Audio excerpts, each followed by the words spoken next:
Oh, you know, it's just a test match. You know, rugby, once in a while, maybe even if we are off seasons, we do play test matches here and there.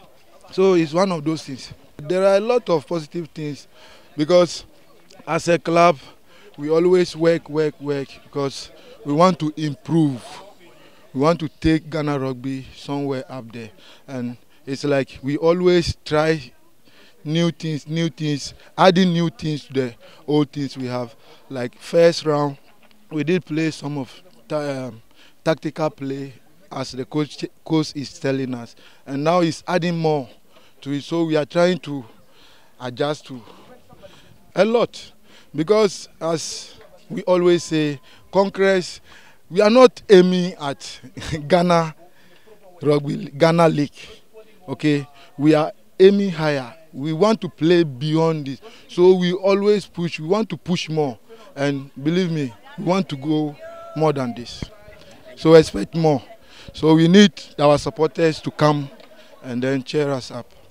The guys played well from kickoff, maybe the first 10 minutes of the game. Both teams were, it was still 50-50, both of them, they were still fit.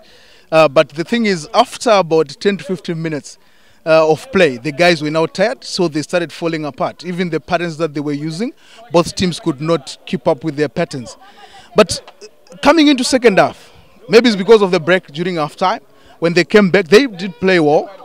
But towards the last minutes of the game, you could find the guys, because they were now tired, losing the ball in contact, unnecessarily, some kicking even with no reason of kicking, instead of keeping the ball going up along the field and supporting each other.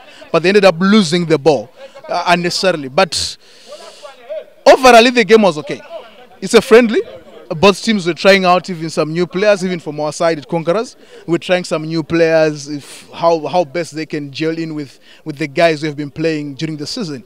So, unfortunately, you know, the game will always be short for the coaches, but it was a good outing for both teams. We are more like the pace setters of rugby in Ghana.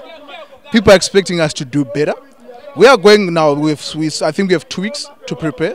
We are going to training, back to training. We're going to be training. We're going to work on a lot of patterns, a lot of things in our structure, and we're going to try and introduce a more running game. But as you can see, we don't have a lot of bigger boys in Ghana. So we're going to try and play to our strength, which is we're going to try and run a lot and getting the guys to offload in contact and everything. But in 2 weeks' time, we're going to be good by then. Yeah.